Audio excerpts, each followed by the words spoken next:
একটা মানুষের কাছে প্রিয় তার জান, প্রিয় তার প্রাণ। আসসালামু আলাইকুম। যে যেখান থেকে আছেন, যে যার অবস্থান থেকে ভালো থাকুন, সুস্থ থাকুন, এই দোয়া করি। আর আমার ভিডিওতে একটা লাইক দিয়ে পুরো ভিডিওটা দেখবেন। একটা মানুষের সবচেয়ে প্রিয় কিন্তু তার জান, প্রিয় তার কিন্তু প্রাণ। সেটাই দেখেন বর্তমানে যে যার মতো যাকে পারছে তাকে খুন করছে। মানে ভাবলেই অবাক লাগে, আমরা কি স্বাধীন দেশে আছি? সব কিছু চারিদিক অস্থিরতা, অনেক সময় দেখবেন মনের ভিতর ভালো লাগে না, টেনশন হয়, খারাপ লাগে। কি হচ্ছে চারিদিকে? আমাদের তো সন্তান, স্বামী কাজের জন্য বাইরে যাচ্ছে, সন্তানরা স্কুলে যাচ্ছে, তার কি নিশ্চয়তা আছে কখন কি হয়ে যায়? মনের ভিতরে একটা অন্যরকম অনুভূতি। তো কি বলবো বলেন, আমার মতন সাধারণ মানুষের এই মন খারাপ করা আর মনে চিন্তা ভাবনা ছাড়া কিছুই করার নেই আর। তো সকালবেলা আমি একটু বুটের ডাল ভুনা করেছিলাম, একটু সেমাই রান্না করেছি, রুটি বানাইছি, পরোটা বানাইছি। মানে সিদ্ধ আটা রুটিটাই আমি একটু তেল দিয়ে ভেজে পরোটার মতো করে খাই। ভালোই লাগে, নরম নরম, বেশ মজাই লাগে খেতে। তো আমরা নাস্তা পানি করছি, পরে আমার ছেলেকে একটু আটা দিয়েছি। আটা আমি সব সময় রুটি বানানোর পর রেখে দিই, রেহান বাবুক দিই, ও খেলা করে, দেখা যাচ্ছে রুটি বানাই, ভালোই লাগে। তো বারান্দায় বসেই ম্যাক্সিমাম সময়, অনেক সময় খাওয়ানো হয়। বারান্দায় দোলো টাঙানো আছে, সেখানেই দেখাচ্ছে বসে বা নিচে বসে। তো ওকে খাওয়াইতে অনেকক্ষণ সময় লেগে যায়, ও খাওয়ানো শেষেই তো ঝেড়ে ঝুড়ে নিচ্ছি, কাজ তো সংসারের করতেই হবে। তো যতই মন খারাপ থাকুক, মনের ভিতর চিন্তা ভাবনা থাকুক, সব কাজ কিন্তু করতেই হবে। কাজ থেমে থাকে না, বা জীবনও থেমে থাকে না, মানে চলবে সেটা। এই ঘরটা কেউ থাকে না, তারপরেও বিছানাটা এলোমেলো হয়, সকালে একটু ঝেড়ে ফেলি। আর সকালবেলাটা একবার জ্বালানা দিয়ে রোদও আসে বেশ ভালোই ঘরটায়। আর বারান্দা দিককার জ্বালানাটা সবসময় আমি বন্ধই রাখি, কারণ দোতলা বাসার শব্দ তো আসে, আবার নিচে ময়লা থাকে, ময়লার গন্ধ আসে। মানে নিচে ড্রাম রেখে দেয়, সেখানেই সবাই ময়লা ফেলে। সকালবেলা এসে বাবার সাথে ঝগড়াই করলাম এই জামা কাপড় ইস্ত্রি করতে, যে জমতে জমতে এত জমে গেছে, আমার আর আয়রন করতে ভালো লাগে না।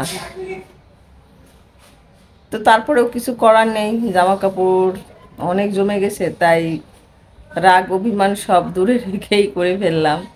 কারণ এই আয়রন আমাকেই করতে হয়। সে এত বল, মনে হচ্ছে একটা লন্ড্রির দোকান দিয়েছি, এত জামা কাপড় জমছিল। তো সব জামা কাপড়গুলো সকাল সকালই আয়রন করে ফেললাম, কারণ রান্না বাড়া আজ কমই করব। অনেক সময় দেখবেন কাজ থেকেও ভালো লাগে না, কাজ করতে মন চায় না, মনে হয় থাক পড়ে, আর ভালো লাগে না করতে। আবার অনেক সময় মনে হয় না, কাজগুলো তো করতে হবে আমাকেই, তাহলে বসে থেকে লাভ কি, করেই ফেলি। এই মুগ ডালটা অনেক দিন ধরে আনা হয়েছে, কিন্তু ভেজে আর রাখা হয় না। আমি সবসময় মুগ ডালটা কী করি, ভেজে ঠান্ডা করে তারপর বয়াম ভরে রেখে দিই, পোকাও লাগে না, আবার যখন ইচ্ছা খাবেন বের করে, মানে কাজের সুবিধার জন্য। আর না ভেজে রেখে দিলে দেখা যাচ্ছে আবার ভাজও রান্না করো। আর ডিম ছিল না বাসায়, আপাতত দোকান থেকেই ডিম 1 ডজন নিয়ে এসে এই তো ধুয়ে ফেললাম। ডিম বাসায় খুবই লাগে, আমার মতো মনে হয় প্রায় সবার বাসায় ডিম লাগে খুব। ধুন্দল বলেন, চিচিঙ্গা বলেন, আলু, এগুলা এই যে সিলার এই মেশিনটা দিয়ে ছিললেই খুব তাড়াতাড়ি হয়।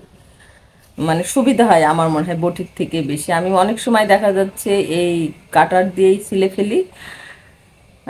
আপনারা কেমন কি করেন অবশ্যই জানাবেন। আমার কিন্তু এটাই বেশি সুবিধা লাগে এবং খুব তাড়াতাড়ি হয়।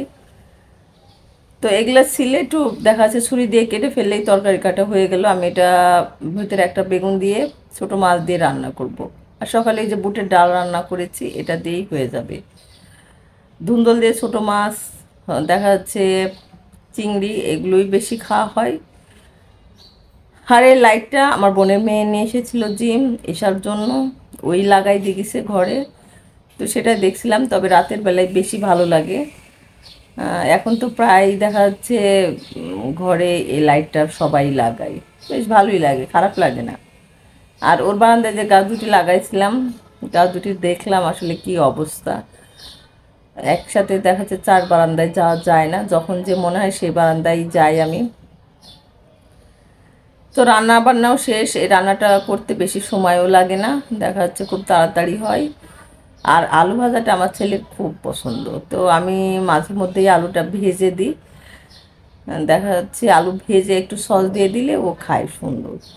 তো আলুটা আগে ছিলে একটু লবণ মাখাই আমি রেখে দিব, তাহলে দেখবেন সময়ও কম লাগে ভাজতে, আবার তেলও কম লাগে। তো সবসময় এটাই করি যে ও আজকে আলু ভাজাটা ওকে দিব, সেই প্রসেস করি, কিন্তু একটু লবণ মাখাই আমি রেখে দিই, পরে ধুয়ে ফেলে তারপরে বাকি মশলা দিয়ে ভেজে ফেলি। অনেক সময় কিছু দিও না, শুধু লবণ মাখাই ভেজে ফেলি। তো ওই যে বললাম, এই কাটার দিয়ে মানে শুলতেই আমার বেশি সুবিধা লাগে, সব কিছু তাড়াতাড়ি হয় যেন। তারপরে একটু ছুরি দিয়ে কেটে নিলেই হয়ে যায় সবজিটা। তো শিলা শেষ। আমি বেশি প্রতিদিন দিই না, হঠাৎ দিই, কারণ এটা তো গ্যাস করবে, ভাজা জিনিস যেহেতু তেলের।